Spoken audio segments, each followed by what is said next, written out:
So here I am today, and I'm waiting for a new one of these, which apparently turned up, but guess what? Never knew we had it because this was put on the back of my ute, apparently. So, yeah, someone's was nice enough to actually identify this here. And now, it should match up to the part that's no longer in here. It should be, I don't even know what the light's on. It should match up to the 3-bolt pattern, not this bit here, and I forgot. Need the knife. And another thing about this package is apparently I'm trying to open up the box. Okay, there we go. Apparently this actually went missing in transit. So I knew what I was buying this time around, so this should only be 3-bolt. Oh, and it comes with one of those as well this time around. So it should only be the 3-bolt one. Yep. And now it looks like I'll be able to drive my car again. I needed 2 turbos anyway, but if this one fails, then it fails. It doesn't really matter. Just in case I haven't introduced myself already, I'm Mark of the Mechanical, and this is a turbocharger I bought off of eBay, real cheap, locally. It was even cheaper than that one, surprisingly. And this is wet for some weird reason. There's water in it. So that's interesting. I don't see why there should be water in this. I don't know if you can see the water in the bag. Is this on the outside or on the... That feels like it's on the outside of the bag, so that's really interesting. So what I should be checking first of all, this side will always match up, and I don't mind messing around. I'm going to use both of these turbos anyway at some point or another. Okay, so this side should be exactly the same for both of them, because they fit perfectly. I never had a problem with that side. My problem was the side that you can't even see.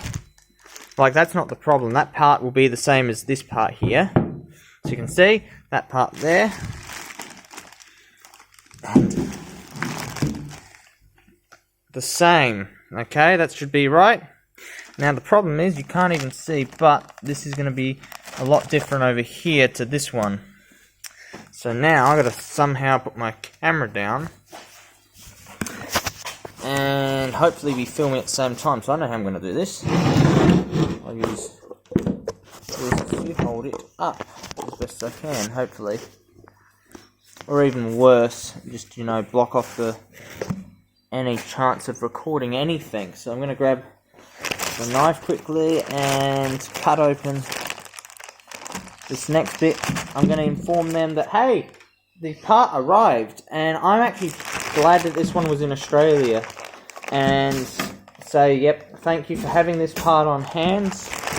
I'm really hoping these are actually better than they look, because genuine is just too expensive at the moment for me. It's out of my budget, and what you buy is what you get. And here we go, there's your answer. So we're going to look at this together, guys. So this is now a 3-bolt. So I can bolt that straight on my car, no problems. And I'm going to be able to use this one as well very soon, because I'm getting the exhaust manifold thingy for this. And they got the exact 3-bolt pattern up the top, but this one just has a bigger housing, and they only made these ones for the intercooled versions, which is really interesting. So they should be pretty much the same. They shouldn't have any issues. This should work just as well. Mine, I'm actually going to see if mine's still out, the housing. If it's not out, that's okay, but that's stuffed. I'm actually going to be making new studs. Now, the question I had is, can I go through without bottoming out? Now, these actually look slightly different on this bit here, so this is actually going to be interesting. I wanted to use this one as well, but unfortunately that wasn't going to happen. And it does seem like it was possible to potentially machine that down, but you can see there's a different angle in there as well. So what I got to do is I'm going to go and check out that exhaust part. I have to do it in one video because it's just a waste of my time to edit at the moment since I'm cleaning up. Today is also a very important day for this car. That means this car is going to be driving again, with or without a new motor. And this is why I needed the second turbo anyway, this motor here, which I have 2 of these pieces, but I don't have you know, a 5 volt. So there's another housing there, exhaust housing. There's this one here, which is the original Mitsubishi genuine part, and it's broken. It's also got the exhaust gasket things. I think they are still usable, surprisingly, because they're just solid. They're not actually got crimps or anything in them. So if I look at this one here looks pretty much the same as this one here. Well, actually not. This one here has the flange at a different point, and it seems a bit different internal dimension wise to that one. So genuine versus aftermarket. Also, if there is more metal on this one here, that's actually a good thing, because here, if you have a good look at mine just cracked and the housing has moved. You can see how much the housing has moved just by looking in there. So it's actually really done some damage to my turbo, because this is a no good exhaust housing that is heat fatigued, warped to buggery, and no good. So this is a throwaway part now, and even this part here seized up at one point or another, and I'm gonna guess the reason that seized up is probably it could be probably seen in here. I have to have a look in that hole and see what I can see with some light, but I'm guessing that from this cracking as far as it did, it went from there back there somewhere. You can't really see much, but probably cracked and sort of moved where this lines up, and this probably doesn't even sit flush anymore. That the turbo wouldn't be wearing efficiently. So what's better than a broken turbo? A potentially crappy aftermarket cheapo turbo. So I mean, this is not as good as probably a genuine OEM brand new turbo, but it's a lot better than the OEM turbo I had on the car, which the housing broke on. So I'm not complaining there. I'm going to point out that these are exactly the same turbos, apart from that exhaust housing here, the wastegate housing. Everything else about it, from the core to the compressor on both ends, is the same. There's nothing different here, except there might be some marginal play apparently. There is play in there, marginally play. I don't like the play in this one. This one feels way too much play compared to this one here. This one feels like there is friction there compared to the other one. Actually not. Maybe I'm an idiot. I don't know for certain. But let's just have a good look at what the numbers say. These are made by Max X Speeding Rods. I'm not going to complain, because I think this is cool, being able to, you know, as someone who doesn't really have much money, be able to just buy something this cheap and use it. So I'm looking at the nuts to see if they've even taken any... Oh, look. This one, you can see there's a sheen mark on that. This one, yep. So these could be balanced, because that one's got a little bit taken out of it. Somehow they've balanced them, and they've actually done a pretty intelligent job of doing the balancing. Now, the turbines on the compressor side, this would be a good core, and I do have another exhaust housing, although this one's no good. You'll see that these are slightly, probably the same, slightly different, I don't know. But they should do the same job, it just should be reliable power. Now I have 3 turbos sitting right in front of my face. That's amazing, man. You can't believe it. But you have to sometimes go cheap. Here's another thing I just noticed. I mean, look at the material here. There's no consistency between the two. And this one here has this slope, this one doesn't. So that makes me wonder. That one has... It's thick and it's got a slope in it. So it's thick, that one, I'm pretty sure that's the 3 bolt, isn't it? And that one's the 5 bolt. But either of these will be usable by the 12th. So currently this one is not usable, because it's a 5 bolt, I'm pretty sure. Or, actually not. This is the 3 bolt. Okay, so this one's the one going on my car. This one here can't be, you know, these aren't even interchangeable. Not even. That's ridiculous. There's not even really a ledge there. This one slides straight on and off. There is no friction there. This one has a lip on it, which is a good thing, I guess. So, I guess these housings are tiny bit different, but not by much. I appreciate the guys who sent me out the new turbo. I've now got to mount this to my car so I can drive it again.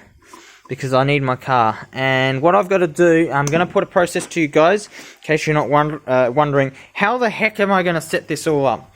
So, people don't know everything in the world. I don't know everything in the world.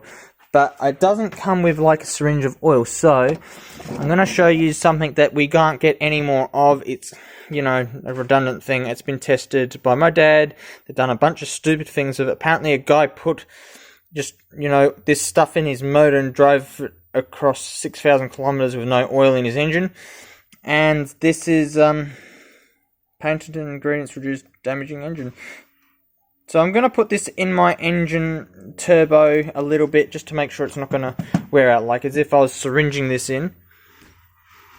And this is sort of going to be my primer. So this is the stuff we use for reducing friction if there is friction. So if we don't know about the friction internally of the component, we'll use that. Now for engine oil, I got to be concerned with this, but I'm only going to do a little bit. I'm going to cheat the requirements listed on the bottle of oil that I got, but I'm probably going to even cut my own studs because mine are a bit rotten and there's a chance that these won't even work. So what I'm going to be doing is I'm going to be doing an oil change on this, and hopefully less of this is going to happen, blowing out oil out of all the orifices it possibly can, which should in turn protect the lines filling up with oil going places it shouldn't be going. It should increase the engine's life a little bit, and it should balance things out a bit as well, and this should perform almost as good as a brand new engine. However, there are risks. For one, this oil change I'm going to be doing is going to be a little bit thicker than the genuine fluids that go in this motor, but at least it's going to be in this motor and not, you know, screwing around any other way. If this works, the turbo should be fine, but there's a chance that the oil might be too thick for even the turbo, which is why I'm going to be adding less of the contents of the bottle, because it's more or less for more worn engines. It's also designed for thicker oiled engines, so it's not for thin engine oil.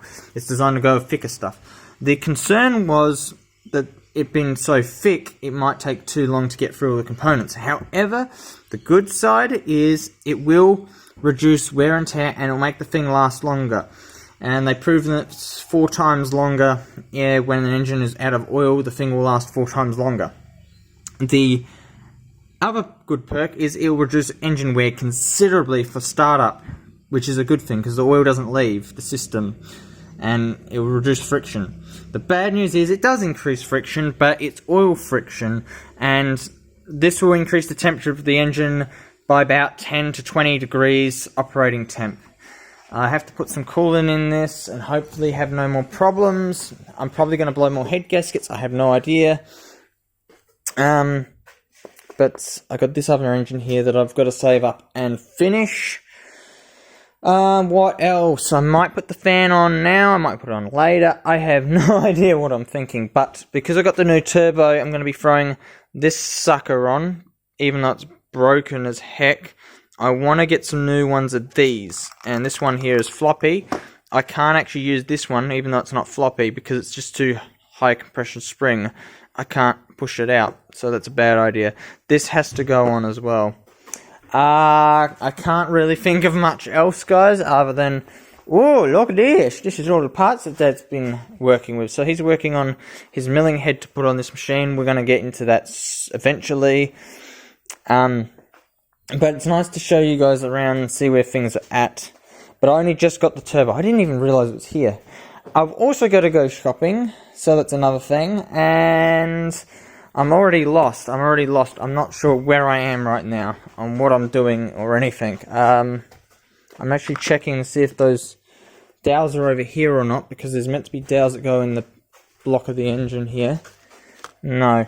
So I did see a few over here, but I'm not sure that they're the right ones. I mean, I have a few of these that I've made up. So this one seems like, okay, it's a little bit distorted. So no, that's not the one I'm looking for. I've got 2 of them that are going to go to the engine, and hopefully I haven't lost them. It looks like I've lost them already, which is a bit annoying. They should be here somewhere. I don't actually see them, so that's a bit of a concern. I believe it's these. Yes, I need these. These are important. I might get new ones, I might not. I can't really afford to go cuckoo on this stuff. But there they are. There's my bayonets. I think they're called bayonets. But I need them for the new turbo, because turbos, they don't come with them, which is unfortunate. But you know, if you could buy them, that'd be cool. I'm going to be making potentially my own studs, so I bought the bar to put new studs into the turbo manifold thing. It'd be nice if they actually came with them. And I don't have a way to stop it, so there's a few things I could do, but I can't weld this bar because it's high tensile. But I could damage the threads at the point I want it to stop, and that be the point which it shouldn't tighten anymore. Or if it did, well, I guess you get the answer. But I've got to put it all together clean. I have to put some oil inside the turbo, clean, high quality stuff, not thick oil but thin oil, to lubricate the turbo before it's operated. I need to do a quick oil drain on the engine before I put any oil back into it. I need to hope that everything's going to run a lot better from this point forward, and we'll see if it's going to last or not. I hope that these turbos are actually better than, you know, their price, because this is going to be good. The only question I've got is if the parts are going to all fit. I bet you they don't. I bet you that's the only thing I can see the problem with. And that's why I'm making this video. Now, I got a genuine one here, and I don't believe this would fit it. And this is where I'm going to have to jerry-rig something or modify it to tolerate the new turbo, because they're not 100% the same. As in, this isn't going to fit there. Which is a darn shame, because I can't really drill this one to fit it, which is a darn shame. I even have another one which is the same hole diameter, and even that one most likely won't fit. But at least I could drill a hole into it to make it bigger. This is a brand new one. I just don't want oil getting into it and messing it up. So we're going to just check and see if that even fits it, because that'll be surprising. And this one here, it's just really hard to get to the hole. As I said, I don't think it would fit. It doesn't fit. So how do you get around that problem? This has to be making that perfect contact. So these are same components, which is a good thing. This is going to be used. I have to now solve that problem before really installing the turbo, or else I'm going to have a hard time later on putting it together. I also wish I had some split pins to suit that, so I can just push a pin on and hold this piece in place and don't let it flop off. Because I had a split pin in my original, and my original was right here. So that's what the diameter looks like. As you can see, it has a split pin that goes through the hole, and that's what mine originally looked like. And look at how that flap is. It's got resistance in it. This thing here, this is actually nice and light. This one here, this has got resistance. It's not good. But this one here is not serviceable. This one here I think was even lighter again. Look at that. But this one here is a better turbo out of the two, because it has a bit of a flow. It's more serviceable in this section here, etc. But they are good turbos. They'll suit the applications. I don't know how long they're going to last, though. That's going to be an interesting factor. See how good they are. But anyway, guys, thank you for watching. Thank you for seeing this video. I've got to get back into servicing this as soon as I can, get this all back together again, to drive, to go back to work again and whatnot. This is actually going to be surprisingly a little bit harder than I expected. A little bit. Thank you for watching. I've got a bunch of little bits of work to do. I'll try to get into making my videos for this. I'll upload it. I will share it to the company I bought the turbo from, because, you know, that's the only reason I had to buy it from a local supplier, because this was the only thing wrong, and my concern was it wouldn't be, you know, what I expected, but apparently it is what I expected, and it was cheaper than me buying this one. So I don't know how they got them a little bit cheaper again, but that is pretty cool that I was able to get it so cheap. I appreciate it. Racing something online, I can't remember the name of the company, but I've been talking to them and let them know that, hey, this is lost in transit. This actually did get lost in transit. This was meant to be apparently an overnighted item, but they lost it. because of hacks and stuff. So anyway, thanks for watching. See you later.